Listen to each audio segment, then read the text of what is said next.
So, I have a confession to make. As much as I love all things nature, there is a native species of wildlife that I really don't like. Now, I'm not going to go so far as to say that I'm afraid of them, but I am afraid of some of the things they can give me.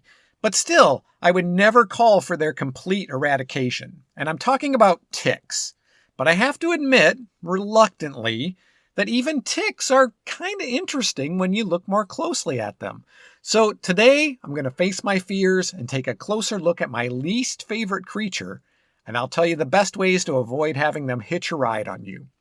I'm your host, Tim the Nature Nerd O'Hara, and this is the Dispatches from the Forest podcast.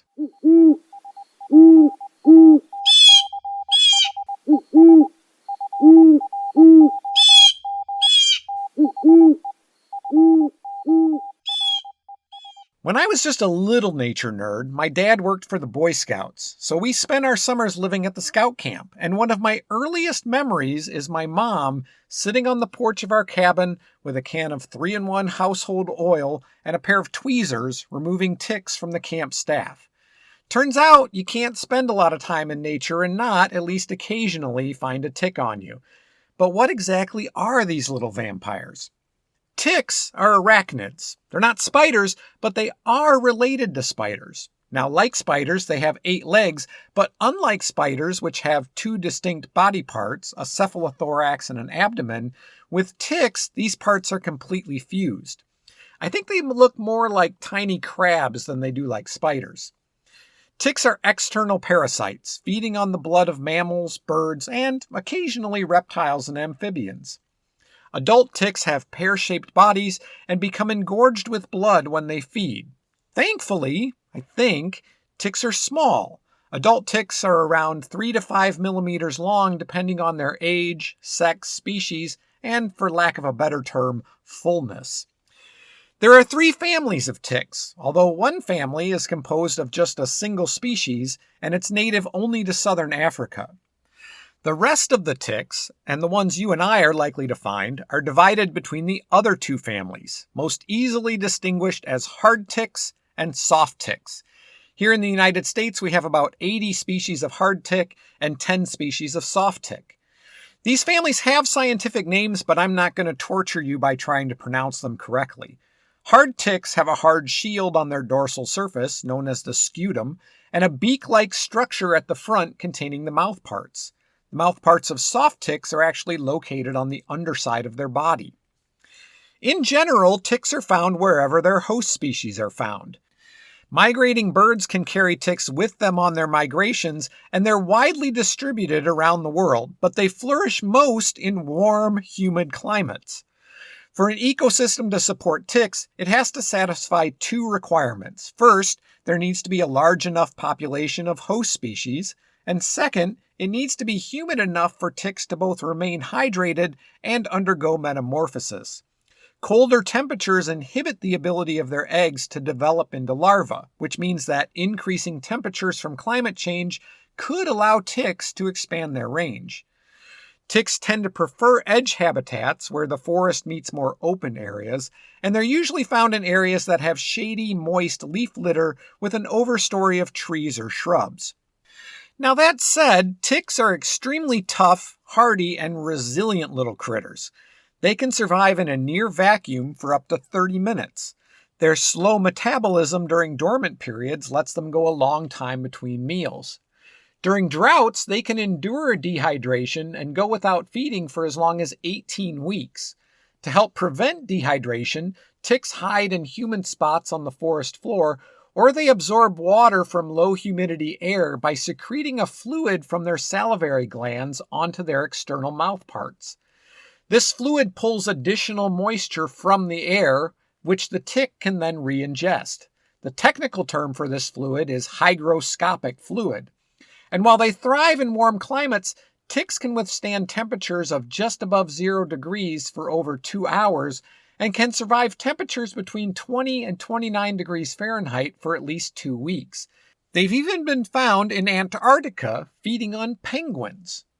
Now, ticks have a 4-stage life cycle: egg, larva, nymph, and adult. Depending on the species, hard ticks can have either a 1, 2, or 3 host lifestyle. Soft ticks also have a multi-host lifestyle and develop through up to 7 nymph stages, each one requiring a blood meal.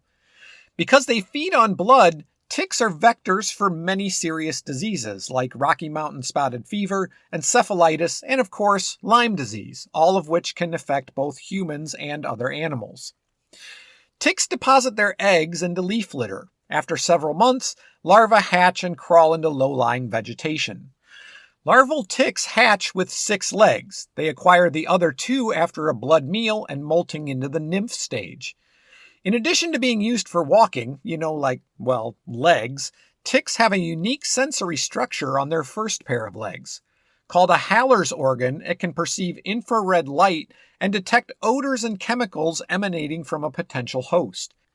It can also sense changes in temperature and air currents. When stationary, ticks keep their legs folded tightly against their bodies. Now, like I said, hard ticks have a 1, 2, or 3 host lifestyle. One-host ticks remain on the host through the larval, nymph, and adult stages, only leaving the host to lay eggs. Newly hatched larvae immediately seek out a host and start the cycle again. The life cycle of a 2-host tick usually spans 2 years. Eggs are laid in the fall and hatch in the winter. The following spring, the larvae emerge and find their first host. They remain on the first host until they develop into nymphs.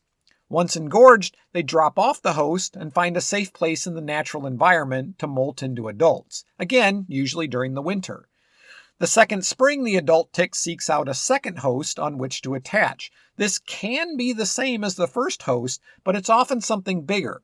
Once attached, they feed and mate, and the female drops off to deposit her eggs in the environment, and round we go. Most hard ticks, however, require 3 hosts, and accordingly, their life cycle typically spans 3 years. Females will lay thousands of eggs in the fall, which again hatch in the winter, and the larvae emerge in the spring. These larvae attach and feed primarily on small mammals and birds. During the summer, the larvae become engorged, and in the fall they drop off the first host to molt and become nymphs. The following spring, the nymphs emerge and seek out another host, often a small rodent, and the cycle repeats. The nymphs become engorged and drop off the second host in the fall to molt and become adults. The adults emerge in the spring and seek out a larger host, often a large mammal like cattle or even humans. Adults mate on the third host. Females engorge on blood and drop off to lay eggs, while males feed very little and remain on the host to continue mating with other females. The life cycle of soft ticks is a little bit different. First of all, like I mentioned earlier, depending on the species, they can go through up to 7 nymph stages, called instars, requiring a blood meal each time. For soft ticks, in addition to egg laying, mating also usually occurs detached from the host. Larvae find a host and feed anywhere from a few hours to several days, depending on the species of tick. After feeding, the larva drops off the host and molts into the first nymphal instar. It then seeks out and feeds on a second host, which a lot of times is actually the same as the first host, within an hour of molting. This process occurs repeatedly until the last nymphal instar occurs and the tick molts into an adult. As adults, these ticks feed rapidly and periodically for their entire life cycle, which can range from months to years. During feeding, any excess fluid is excreted by a structure called a coxal gland, spelled C-O-X-A-L, a process unique to soft ticks. In some species, adult females lay eggs after each feeding. A female soft tick can lay a few hundred to over 1,000 eggs over the course of her lifetime. Okay, so to this point, you might have noticed that I've kind of glossed over the whole feeding on blood thing. So now it's time to go a little deeper into all of that action. Ticks are what we call ectoparasites, meaning that they live on the outside of the host body. And they're also what's called obligate hematophages, meaning they need to consume blood to survive and to move on from one life stage to the next. Now, ticks can fast for long periods of time, but eventually they'll die if they can't find a host. There's no other food source that they can switch to. Blood is high in protein, iron, and salt, but low in carbohydrates, lipids, and vitamins. To make up for this deficiency, Ticks have evolved to have a symbiotic relationship with certain species of bacteria that can provide these missing nutrients, primarily B vitamins. When researchers eliminated these bacteria, they saw a decrease in tick survival, molting, fertility, and egg viability, and an increase in physical abnormalities. Ticks locate potential hosts by sensing odor, body heat, moisture, and vibrations in the environment. A common misconception about ticks is that they jump onto their host or they drop from trees, but the truth is they can't jump or fly. Thank goodness. Hard ticks find hosts by lying in wait in a position known as questing. When questing, ticks cling to leaves and grasses using their third and fourth pairs of legs. They hold their first pair of legs outstretched, waiting to grasp and climb onto any passing host. Tick questing heights tend to be correlated with the size of the desired host. Nymphs and smaller species tend to quest close to the ground, where they're more likely to encounter small mammals or birds. Adults climb higher into the vegetation where larger hosts might be encountered. Some hard tick species are more like hunters and lurk near places where hosts are likely to rest. Once they detect that a host is nearby, they'll crawl or run across the intervening surface. Soft ticks tend to find their hosts in their nests, burrows, or caves. They use the same stimuli as hard ticks to identify hosts, with body heat and odors being the main factors. Many soft ticks feed primarily on birds, though some also feed on small mammals. Some ticks attach to their hosts quickly, while others wander around the host searching for thinner skin, like in the ears of mammals. Depending on the species and life stage, preparing to feed can take from 10 minutes to 2 hours, which explains why I can get home from a hike or a mountain bike ride and find a tick walking around on me hours later. I've had the sneaky little buggers show up hours after a shower and in the middle of the night. Once it finds a suitable feeding spot, the tick grasps the host's skin and cuts into the surface. Then it inserts something called a hypostome, a calcified harpoon-like structure near the mouth area that lets them anchor themselves firmly in place on the host while sucking blood. Some hard ticks strengthen this attachment by secreting a cement-like compound. Ticks also excrete an anticoagulant to prevent blood from clotting. Their saliva also contains proteins with anti-inflammatory properties, called, appropriately enough, evasins, which allow ticks to feed for as much as 8 to 10 days without being detected by the host. Interestingly, researchers are studying these evasins, hoping to develop drugs to help treat heart disease, heart attack, and stroke. So, I guess ticks aren't all bad. Hard ticks remain in place until they're completely engorged. Their weight can increase 200 to 600 times compared to their pre-feeding weight. Let's do the math on that for a second. I weigh about 160 pounds. Imagine if I sat down to dinner and left the table weighing between 32 and 96,000 pounds. To accommodate this expansion, cell division takes place to facilitate enlargement of the cuticle. They actually become more tick. The cuticle of soft ticks, on the other hand, stretches to accommodate the fluid ingested. It gets bigger, but it doesn't grow new cells. The weight of the soft ticks increases 5 to 10-fold over the unfed state. In addition to being a source of potentially life-saving medications, ticks actually do serve some other functions in the ecosystem, which is why I would never advocate for their complete eradication, no matter how much I might dislike them. Mites and nematodes feed on ticks, and they're a minor nutritional resource for a lot of birds. Magpies and other birds are known to pick ticks directly off cattle or other large ungulates. And by transmitting various debilitating diseases, ticks can actually help control the population of certain animals and help prevent overgrazing. But of course, those same diseases can also be transmitted to humans. Ticks are vectors for a number of infections caused by bacteria, viruses, and protozoa. And since a single tick can harbor more than one pathogen, it can make diagnosis of these infections difficult. In the United States, Lyme disease is the most common disease transmitted by ticks. In about 80% of Lyme disease cases, it starts with a characteristic bullseye rash. This rash usually appears 1 to 2 weeks after the bite. If treated immediately with antibiotics, 85 to 90% of people make a full recovery within 30 days.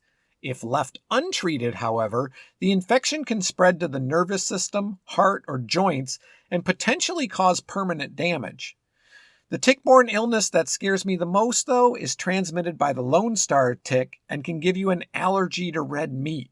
As a fan of steaks and burgers, that is truly frightening.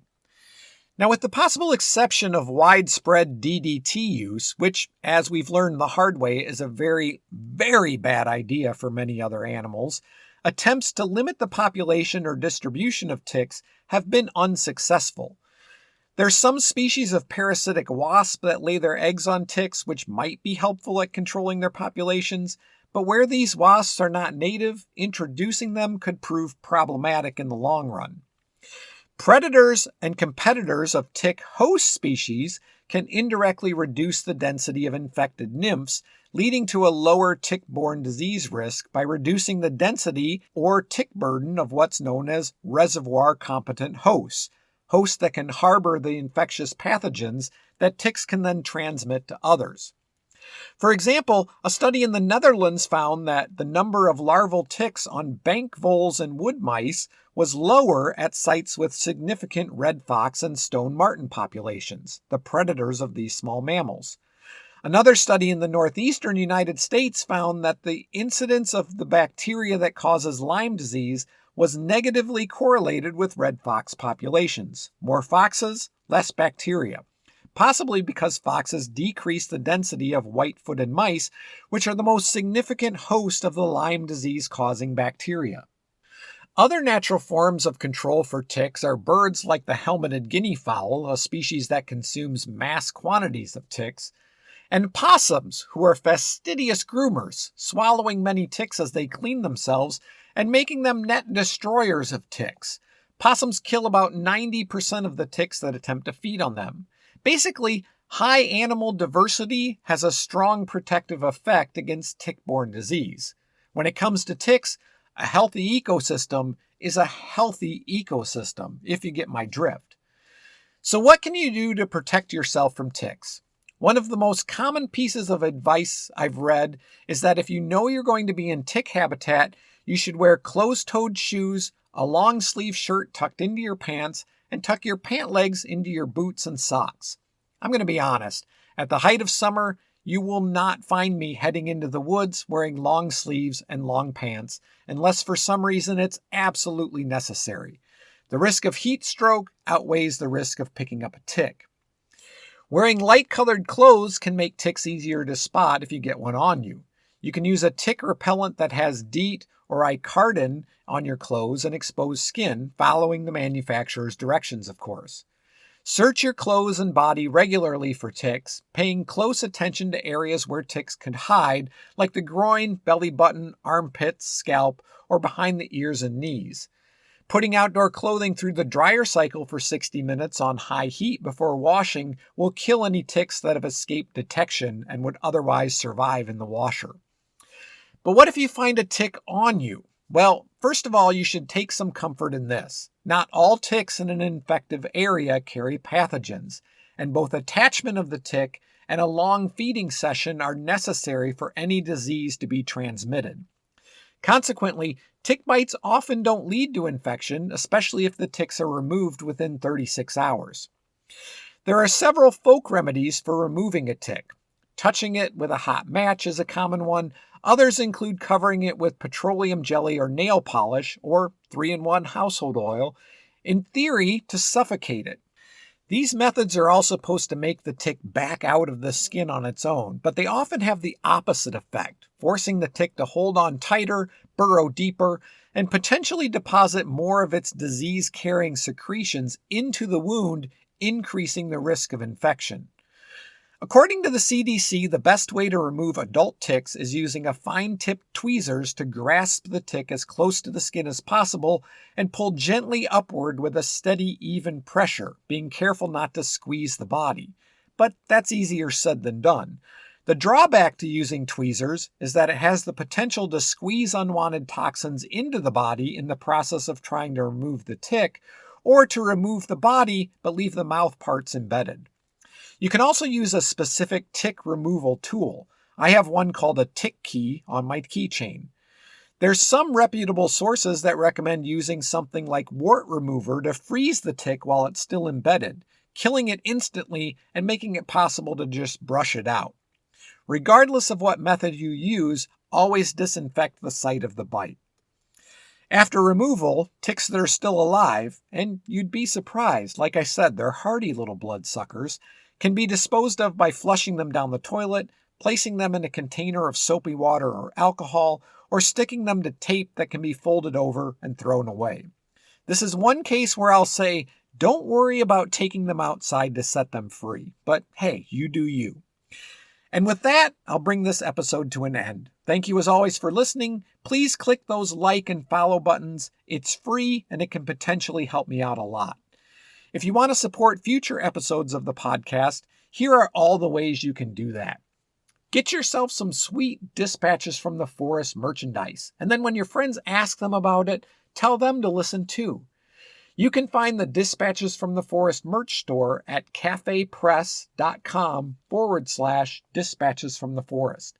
We've got t-shirts, water bottles, hoodies, stickers, and much, much more. Consider becoming a patron. You can do that at patreon.com/Dispatches from the Forest. One-time donations can be made through PayPal. dispatchesfromtheforest@gmail.com is both my PayPal address and how you can message me if you have any questions, comments, or suggestions for future episodes. For additional content, follow Dispatches from the Forest on Instagram, Facebook, and TikTok. And keep an eye out. Dispatches from the Forest will be coming soon to YouTube as well. I'm your host, Tim the Nature Nerd O'Hara, reminding you to go outside and get dirty. But make sure to check carefully for ticks when you're done.